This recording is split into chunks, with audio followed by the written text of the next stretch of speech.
다 찾은 줄 믿고 누가복음 7장 36절에서 50절 말씀 우리 교독하도록 하겠습니다. 제가 먼저 봉독하겠습니다. 한 바리새인이 예수께 자기와 함께 잡수시기를 청하니 이에 바리새인의 집에 들어가 앉으셨을 때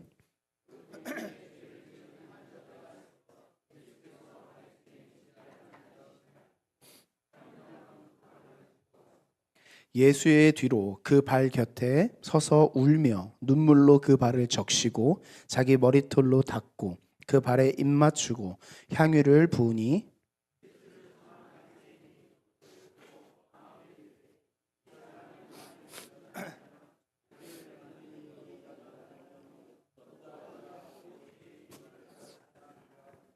예수께서 대답하여 이르시되 시몬아 내가 내게 이를 말이 있다 하시니 그가 이르되 선생님 말씀하소서.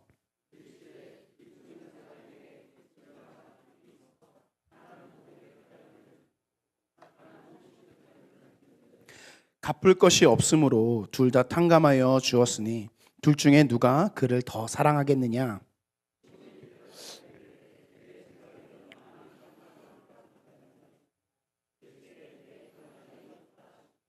그 여자를 돌아보시며 시몬에게 이르시되 이 여자를 보느냐. 내가 내 집에 들어올 때 너는 내게 발 씻을 물도 주지 아니하였으되 이 여자는 눈물로 내 발을 적시고 그 머리털로 닦았으며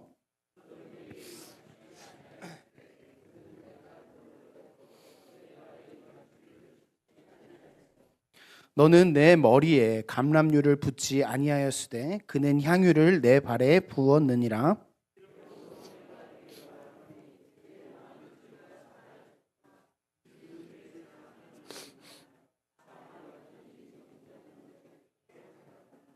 이에 여자에게 이르되 내 죄 사함을 받았느니라 하시니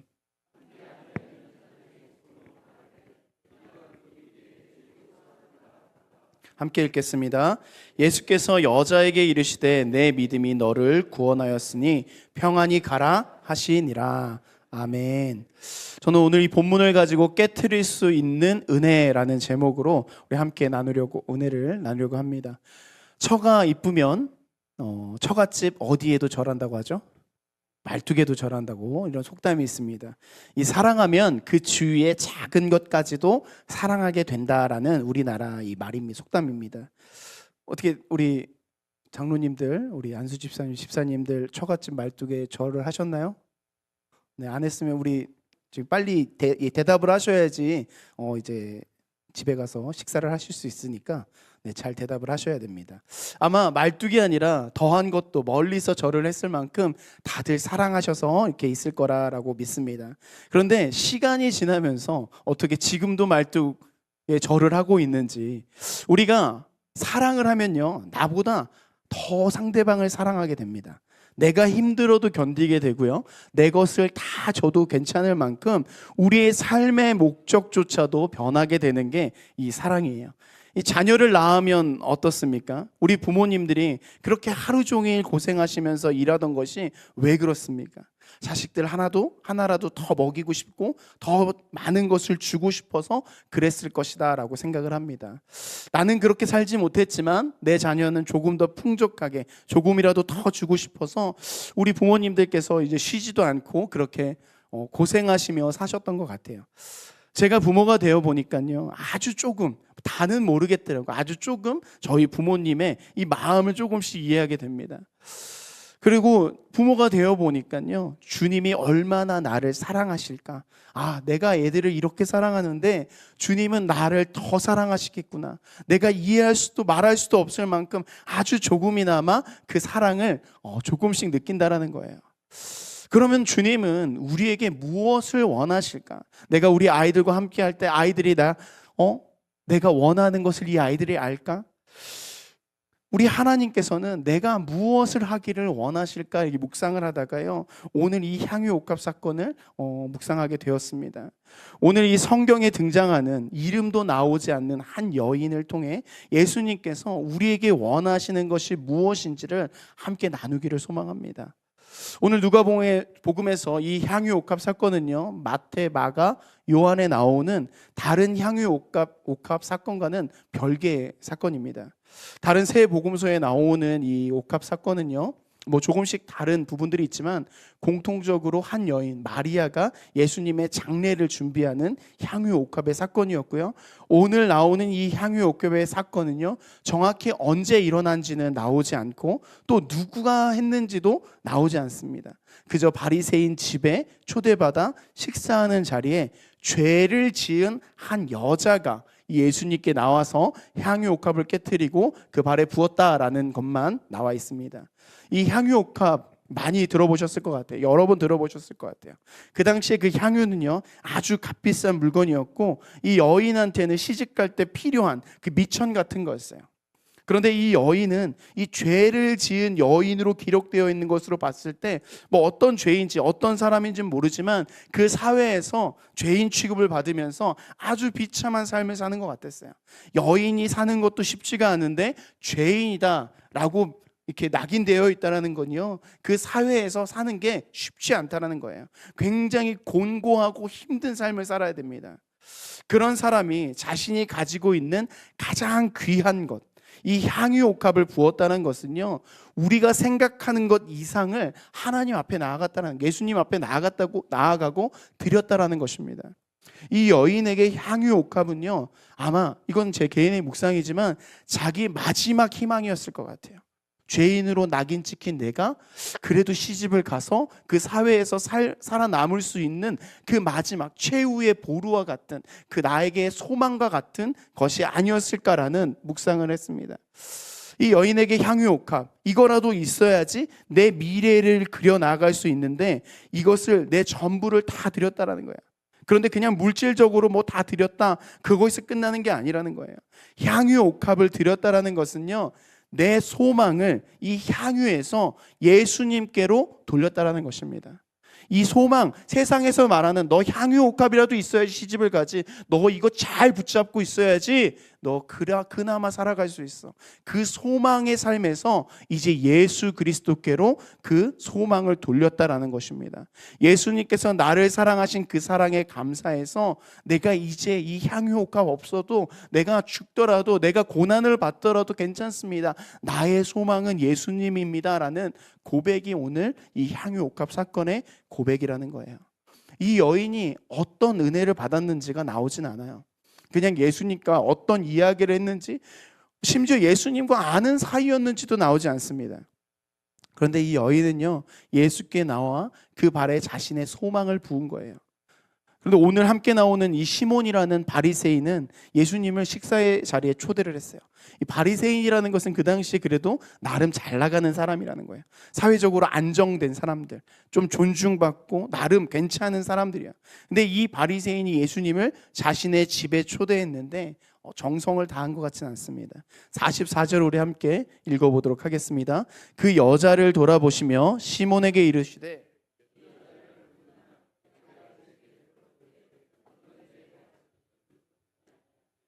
이 여자는 눈물로 내 발을 적시고 그 머리털로 닦았으며. 바리새인은요, 예수님을 자신의 집에 초대를 했고 외적으로 봤을 때는 나름 좋아 보여, 괜찮아 보여, 식사를 초대했으니까. 그런데 실상은 그 당시에 너무나도 당연한 예법, 이 발을 씻는 그 물을 준비하지 않았다는 것은요, 예수님을 영접하지 않았다는 거예요. 영적인 무지함으로 예수님을 대하고 있다는 것입니다. 바리새인이 그 어떤 마음으로 예수님을 초대했는지 정확히 나오진 않지만 우리가 말씀으로 유추할 때요, 그는 예수님이 그 당시 유명한 그 사람, 뭐 기적을 좀 일으키는 선지자일까는 그 의심과 호기심으로 예수님을 초대한 것 같아요. 39절에서 예수를 청한 바리새인이 그것을 보고 마음에 이르되, 이 사람이 만일 선지자라면 자기를 만지는 이 여자가 누구며 어떠한 자 곧 죄인인 줄을 알았으리라 하거늘. 자, 선지자라면 자기의 발을 만지면 부정을 타는데 그 발을 만지게 놔둘까? 이 사람 선지자가 아닌가 보다. 그런 마음이 있었다라는 거예요. 이 죄인과 닿으면 정결하지 못했다고 하는 그 행위를 꾸짖고 피하는 게 맞다라고 생각하고 그 안에 예수님을 정죄했다라는 거예요.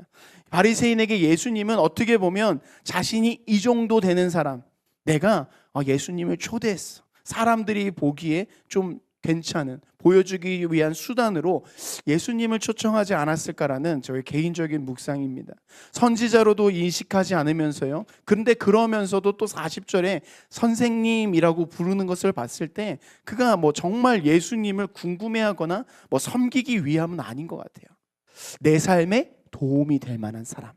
그러니까 손님을 초대했을 때 당연히 발 씻을 물도 주지 않고 크게 환영하지도 않았다라는 거예요. 그 안에 예수님을 향한 영접이나 사랑이 없었다라는 것입니다. 그러면 우리에게 예수님은 어떤 분으로 다가오고 계십니까? 내 삶에 도움이 될 만한 여러 삶과 수단 중에 하나인지, 한 사람인지, 아니면 향유옥합을 다 드린 여인처럼 예수님을 사랑하고 있는지를 돌아보기를 소망합니다. 우리가 향유옥합을 깨트릴 수 있는 것은요, 첫 번째로 내가 아니라 예수님을 바라보기 때문입니다. 예수님이 38절에 예수의 뒤로 그 발의 곁에 서서 울며 눈물로 그 발을 적시고 자기 머리털로 닦고 그 발에 입 맞추고 향유를 부으니. 여러분 상상해 보시기 바라요.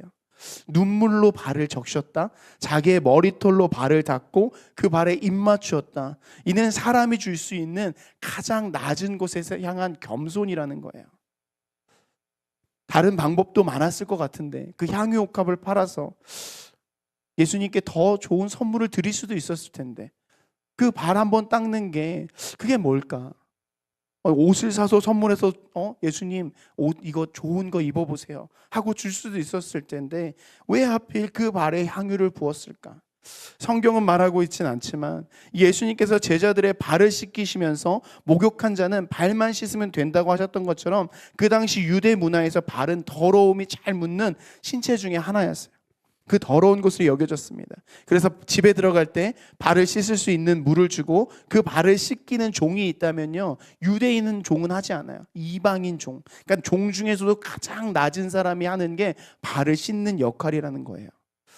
그런데 이 여인은 자기가 죄인이라는 것을 깨달았기에 예수님이 얼마나 귀한 분인지를 알았기 때문에 그 발을 씻겼다라는 거예요. 그 발을 봤는데 그 죄인인 그 여인이 집에 들어가서 고개를 들고 다녔겠어요? 고개를 숙이고 다녔을 것 같아요. 그런데 예수님 발에 묻어있는 먼지가 있는 거예요. 발을 씻지 않은 그 발을 본 거예요. 그러니까 누구 하나 신경 쓰지 않는 그 예수님을 보면서 자기를 용서하시고 자기를 사랑하신 그 예수님을 사랑으로 그 발을 씻겼다라는 것입니다. 혹시 지난 크리스마스 때 우리 중고등부 아이들이 했던 빈방 있습니까? 연극을 혹시 기억하시나요? 덕구가 어떤 마음으로 그 연극을 했습니까? 정말 자신의 그 예수님을 마구간에 태어나게 할 수 없다는 그 마음이 있으니까 덕구가 차마 그 얘기를 하지 못한 거예요. 그것처럼 내가 너무 사랑하는 예수님이 그 자기의 미래가 소망의 삶에 보이지 않을지라도 그 예수님의 발을 씻기기 원한 것이 바로 이 여인의 마음이었다라는 거예요. 우리는 향유의 옥합의 사건을 생각할 때 그냥 물질적인 것을 생각할 때가 많아요. 여인의 시집 미천인 이 향유를 예수님께 전부 내어드린 것처럼 내 모든 물질을 다 드려야 돼, 그렇게 생각할 때가 많습니다. 그래서 이 옥합 사건의 설교가 때론 무겁고 버겁게 느껴질 때가 있다는 거예요. 그런데 이 향유 옥합이 뭘까? 왜 하필이면 이 향유 옥합을 발에 부었을까? 팔아서 예수님한테 더 좋은 것도 줄 수 있었을 텐데 그냥 단순한 물질이 아니라는 거예요. 내 것을 다 드려야 된다, 그런 것을 넘어서 내가 무엇을 드릴 수 있을까? 감히 나 같은 죄인이 내가 예수님께 무엇을 드릴 수 있을까? 하나도 없는데 그 드릴 수 없는 것, 내게 있는 가장 귀한 섬김, 그것을 예수님께 드린 그것이 향유 옥합이라는 거예요. 이는 내가 희생해서 드려야지만 예수님이 기뻐한다라는 게 아니에요. 내가 가진 거 다 팔아서 패가 망신할 정도로 그냥 하는 것이 향유 옥합이 아니라는 거예요. 예수님이 우리에게 원하시는 것이 이것이라는 거예요. 우리의 마음을 다하여서 예수님을 사랑하는 것. 부자 청년에게요, 내 가진 것을 다 팔아 가난한 자들에게 나눠줘라 얘기하신 것은요, 너 부자 된 거 다 팔아, 그게 아니에요. 너가 나를 사랑해, 그 말이라는 것입니다. 너가 이 물질을 의지하지 말고 너의 소망을 그 물질에 두지 말고 너의 소망을 내게 둬라라는 말씀이라는 것입니다. 이 향유 옥합을 드렸다라는 것은요, 내 소망을 내가 주님께 두겠습니다. 나의 시선을 주님께 돌리겠습니다. 그 여인에게 할 수 있는 섬김이 발을 닦아 드리는 것이기 때문에 자기가 가지고 있는 그 중에서 가장 좋은 것, 가장 귀한 것, 정성을 다해서 예수님을 섬긴 거예요.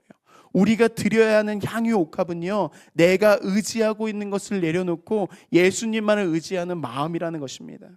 돈이나 내 미래나 또는 어떤 선택이 아니라 내가 누구를 의지하고 있는지, 내가 누구를 붙잡고 있는지라는 거예요. 죄를 지은 이 여인은요, 자신의 삶을 예수님께 의지한 거예요. 내가 향유를 드리고 그 후에 삶이 고달프고 이제 세상에서 말하는 어떠한 마지막 보루도 없는 그냥 죄인이라고 손가락질 당하면서 붙잡을 것 하나 없어도 예수님께 드린 그 섬김, 그 고백 하나면 충분하다라는 마음이에요. 성경에서 말하는 이 죄는요, 도덕적인 행위적인 죄에서 끝나지 않습니다. 성경에서 의미하는 죄성은요, 하나님을 모르는 죄, 하나님과 멀어지고 그 말씀에 순종하지 않는 것이 죄입니다. 영적인 죄가 먼저라는 거예요. 그 죄가 해결돼야지 도덕적인 행위적인 죄에서 멀어질 수 있어요. 이 여인은요, 자기의 영적인 죄를 예수님 앞에 고백한 거예요. 나 같은 더러운 자가 예수님의 발을 닦아드릴 수 있다는 그 감사함으로 향유를 부었습니다. 그러니까 예수님과 가까워진 거예요. 영적인 것을 깨닫고 예수님이 나를 구원하시는 분, 나의 죄를 용서하시는 분, 나를 사랑하시는 분이니까 예수님 앞에 나아가니까 그 죄가 어떻게 됐습니까? 해결된 거예요. 48절에 이렇게 이야기하죠. 이에 여인에게 이르되 내 죄 사함을 받았느니라 하시니. 어떤 학자는 8장에 이에 귀신 들렸다가 고침을 받은 막달라 마리아를 이 여인이라고 이야기도 하지만 뭐 정확히 알 수는 없습니다. 그런데 이 여인은 죄를 용서받았다는 거예요. 우리가 앞서 읽은 본문에서 보니까 딱히 죄를 용서해 달라거나 회개나 어떤 행동은 나오지 않습니다. 그저 이 여인이 예수님께 나왔다라는 거예요. 그러니까 자신의 것을 드렸다라는 거예요. 무엇을 받기 위함이 아니라 예수님을 사랑하니까, 예수님과 가까워지니까 죄사함을 받았다라는 거예요. 그동안 여인이 붙잡고 놓지 못하고 있던 그 향유는 세상에서 봤을 땐 소망이고 자기를 구원해 줄 것 같았지만 여전히 손가락질 당하고 어떤 것에서 건져내 받을 수 없는 동아줄이었는데, 근데 예수님과 함께 하니까, 예수님을 붙잡으니까 죄를 용서받았다라는 거예요. 그동안 누구도 줄 수 없었던 죄사함을 받은 것입니다. 예수님을 바라볼 때 우리는 향유 옥합을 깨트릴 수 있어야 된다는 거예요. 그와 함께 우리가 쥐고 있는 나의 향유 옥합이 누구의 것인지를 다시 한번 돌아보기를 소망합니다. 우리가 사랑할 때 예수님을 바라봐야 된다는 거예요. 다른 게 아니라 예수님을 바라볼 때 내가 의지하고 있는 것이 무엇인지, 내가 정말 예수님을 사랑한다면, 우리의 구원자이심을 고백한다면 우리의 삶에 우리 의탁하는 것이 바로 예수님이라는 것입니다. 두 번째로요, 우리가 사랑할 때는 참된 예배를 드려야 된다는 거예요. 그럴 때 깨트릴 수 있는 은혜가 있다는 것입니다. 예수님을 사랑하니까 이 여인은요, 참된 예배를 드렸습니다. 이 여인이 곁에 서서 울며 눈물로 그 발을 적시고 자기의 머리털을 닦는다는 것은 예수님께 드리는 완전한 예배라는 거예요. 예배를 한자로 찾아보니까요, 예를 갖추고 절을 한다. 영어의 어원, 월십을 보니까요, 존귀한 자에게 영광을 돌린다. 즉 하나님께 영광을 돌리는 게 예배라는 거예요. 이 여인이 예수님께 영광을 돌린 거예요. 자기의 모든 것을 다해서 예수님께 영광을 돌리니까 그것이 예배로, 참된 예배로 예수님께서 받으셨다는 것입니다. 우리의 예배는 이러한 마음이 있는지를 돌아봐야 돼요. 내가 드릴 수 있는 모든 정성을 다하는 게 예배라는 것입니다. 바리새인과 같이 나를 높여줄 수 있는 하나의 수단, 내가 은혜를 받아야 되는 것, 축복받을 수 있는 그 목적을 이루기 위한 통로가 아니라 여인과 같이 예수님 자체가 예배의 목적이 되어야 된다는 거예요. 그래서 우리가 늘 예배에 나올 때 우리가 할 수 있는 모든 가장 아름다운 옷을 입으라고 이야기하는 거예요. 마음을 정결하게 하고 외적으로 단정하게 하는 것을 넘어서 우리가 드릴 수 있는 모든 정성을 다하는 게 예배라는 것입니다. 로마서 12장 1절에서요, 우리 함께 읽어볼까요? 그러므로 형제들아,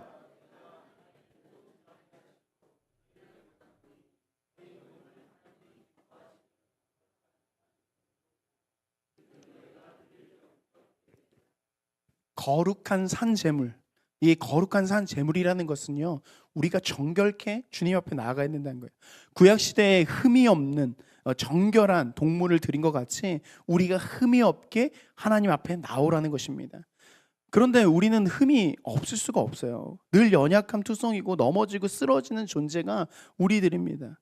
이 향유를 드린 여인도 죄를 지은 한 여인이라고 기록되어 있어요. 그런데 그가 죄사함을 받은 것은 거룩한 산 제물로 예수님 앞에 예배했기 때문이에요. 이 여인이요, 향유옥합을 어떻게 드렸어요? 눈물로 드렸대요. 이 눈물은 자신이 얼마나 죄인인지에 대한 회개라는 거예요. 우리 안에 있는 죄성, 죄에 대해 늘 주님 앞에 엎드리는 자가 되어야 된다는 것입니다. 참된 예배의 시작은요, 회개부터 시작한다는 거예요. 그 이유는 회개는 내가 주님 앞에 얼마나 죄인인지를 깨닫기 때문에 회개할 수 있는 거예요. 내가 죄인이 아니라면 회개할 이유가 없어요. 그런데 내가 얼마나 죄인인지를 깨달았으니까 이 여인이 눈물로 발을 닦을 수 있을 정도로 눈물이 나왔다는 것입니다. 우리가 예수님을 인격적으로 만날 때 동반되는 게 뭐냐면요, 바로 죄에 대한 고백입니다. 인격적으로 처음 만났을 때 우리 어떻습니까? 눈물 콧물을 다 흘려요. 그것이 우리 안에 있는 죄성, 내가 죄인이구나, 주님 이런 죄인도 구원해 주셔서 감사합니다라는 그 감격이 있는 거예요. 영이 그것을 깨닫고 주님 앞에 엎드려지는 거예요. 그래서 우리가 거룩한 산 제물로 드리라는 것은요, 내가 주님 앞에 은혜 받을 수 없는 존재인데 나를 건지신 그 예수님에 대한 그 인식, 그 은혜를 향한 그 마음이 있어야 돼. 그래서 회개하면서 주 앞에 나아가야 된다는 것입니다. 바리새인도요, 예수님을 선생이라고 높여 불렀어요. 자신의 집에도 초대했습니다. 그런데 그에게 만남은 있었지만 영접은 없었다라는 거예요. 우리가 삶을 살면서 예수님의 듣고 읽고 하지만 영접이 없을 때가 있다라는 거예요. 구원자라고도 고백하고 내 모든 것이라고 외치고 살아가지만 때론 내 삶의 전부가 아니라 그냥 일부분일 때가 있다라는 것입니다. 외적만 남은 거예요. 영접은 없는 거예요. 얼마 전에 문윤희 전도사와 함께 차를 타고 가다가 제 마음이 좀 상한 적이 있어요. 언제냐면, 이거 얘기하면 또 안 좋아할 텐데, 이 주일에 중고등부 설교를 이제 피드백을 하면서 이제 가는데, 그 예배 때 그런 얘기를 했어요. 북한에 예수님을 믿는 거는 생명을 내놔야 되는 것이다. 어떤 한 선교사님이 말씀해 주셨는데, 예수를 믿다가 잡힌 그 한 가정이 있는데, 그 부모들 앞에 자녀를 세워놓고 너가 예수님을 믿는다고 하면 이 자녀를 죽일 거야 라는 그런 이야기를 들었어요. 그래서 그것을 우리 중고등부 아이들에게 이렇게 나눴습니다. 근데 그때 갑자기 물어보는 거예요. 우리 전도사님이라면 어떻게 하실 거예요? 아이들이 죽는다고 하는데 예수님 계속 믿을 거예요? 어떻게 할래라고 묻는 거예요. 제가 그랬어요. 거짓말하면 안 되잖아요. 그래서 제가 그 상황이 돼봐야 알지 않을까? 내가 그렇게 하려고 노력하겠지만 잘 모르겠어라고 이렇게 답을 했습니다. 묵상을 하면 늘 주를 위해 살고 내가 주의 종입니다라고 하는데, 돌이켜 보니까 내가 어느 순간 내 안에 모든 것이 아니라 예수님이 부분이 됐다라는 거예요. 내가 그리스도인인 건 일부분이 아니라 참된 예배를 드리는 내 삶의 전부가 되시는 예수님이 있어야 되는데 그게 살아있지 못하니까 고백하지 못하는 거예요. 정말 내가 그 앞에, 죽음 앞에, 그냥 내가 죽으면 괜찮을 것 같은데 내 자녀가 고통받고 죽음을 보는 그 앞에서 내가 정말 그 고백을 할 수 있을까? 그거에 다시 한번 맴도는 거예요. 물론 그때는 제가 성을 내면서 내 말은 그게 아니라 이렇게 얘기를 했지만, 돌아보니까 내가 정말 그 고백을 할 수 있나? 내가 주의 종이라고 얘기하고 아이들에게 가르치고 있는데 정말 내가 그 신앙을 가지고 있나? 삶 따로 신앙 따로 성경 따로 그렇게 삶을 살아가고 있는 게 아닌가? 내가 오늘 나오는 이 바리새인과 같은 예수님은 초대해 놓고 예수님과 대화하고 있지만 내가 예수님은 영접하지 못하고 있지 않나? 내가 갖고 있는 그 향유 옥합을 주님 앞에 깨트리지 못하고 이 향유 옥합을 붙들고 있는 삶이 아닌가? 계속 그 이야기가 맘도는 것입니다. 내가 고백할 수 있는 게 내 향유 옥합을 못 드리고 있다라는 거예요. 그런데 우리는 이 향유 옥합을 주님 앞에 깨트릴 수 있어야 된다는 것입니다. 그 깨트린다라는 건 내가 살고 있는 아파트 다 팔아서 드려라 그런 게 아니라 정말 내가 예수님 앞에 참된 예배를 드리고 있고 내 삶의 전부가 예수님인지, 아니면 part of life, 그냥 한 부분, 그냥 한 삶의 한 부분인지 우리가 돌아봐야 된다는 것입니다. 우리의 신앙은요, 그냥 예수님이 다인 거예요. 그냥 나의 삶을 도와주고 내가 잘 살도록 하는 한 부분의 예수님이 아니라 내 생명을 다 드려도 내 소망이 없어지더라도 예수님을 향한 마음이요 참된 예배라는 것입니다. 우리가 그러한 신앙을 붙잡고 살아가기를 간절히 소망합니다. 이 말씀을 맺기를 원합니다. 내가 의지하고 내 소망으로 붙잡고 있는 내 향유 옥합이 있다면 우리 한번 깨트리기 원합니다. 그 향유 옥합을 드린다라는 것은요, 철저하게 예수님만 의지하는 삶이에요. 우리가 향유 옥합을 깨트릴 수 있는 것은요, 제가 제목을 깨트릴 수 있는 은혜라고 한 것은요, 내가 결단한 게 아니라 주님이 나에게 은혜를 주셨기 때문이에요. 내가 잘해서가 아니라 예수님이 그 은혜를 주셨기 때문에, 내게 먼저 그 사랑을 주셨고 내게 오셨기 때문에 내 것을 드릴 수 있다는 것입니다. 그럼에도 깨트리지 못하고 있는, 내가 붙잡고 있는 염려와 두려움으로 놓지 못하고 있는 옥합이 있을 수도 있다는 거예요. 근데 말씀을 묵상하면서 계속해서 이 말씀을 읽고 막 씨름하고 있는데, 근데 감사한 것은 예수님이 그렇게 얘기하시는 거예요. 반주가 나와도 돼요. 네. 500데나리온을 탕감받은 자, 50데나리온을 탕감받은 자, 이 비유에서도 얘기하고 있듯이 어떤 사람은 염려와 걱정으로 그것을 다 드리지 못하는 자도 있다라는, 그런데 예수님이 정죄하지 않는다라는 거예요. 그 사람도 죄사함을 받는다라는 거예요. 그 사람도 예수님을 사랑한다라는 거예요. 누구는 500데나리온을 탕감받아서 많은 죄사함을 받아서 더 예수님을 사랑하는 사람도 있다라는 거예요. 우리의 믿음의 연약함도 품어주시는 거예요. 이게 제게 얼마나 큰 소망으로 다가온지 모르겠습니다.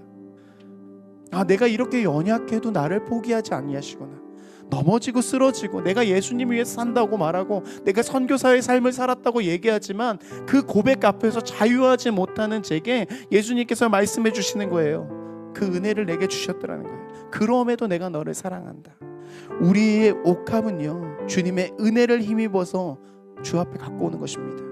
예수님께서 우리를 용서하시고요, 우리를 품으시는 그 은혜, 그것으로 깨트릴 수 있음을 믿으면서 우리의 삶 가운데 내가 예수님 앞에 나아가고 있는지를 돌아보기를 간절히 소망합니다.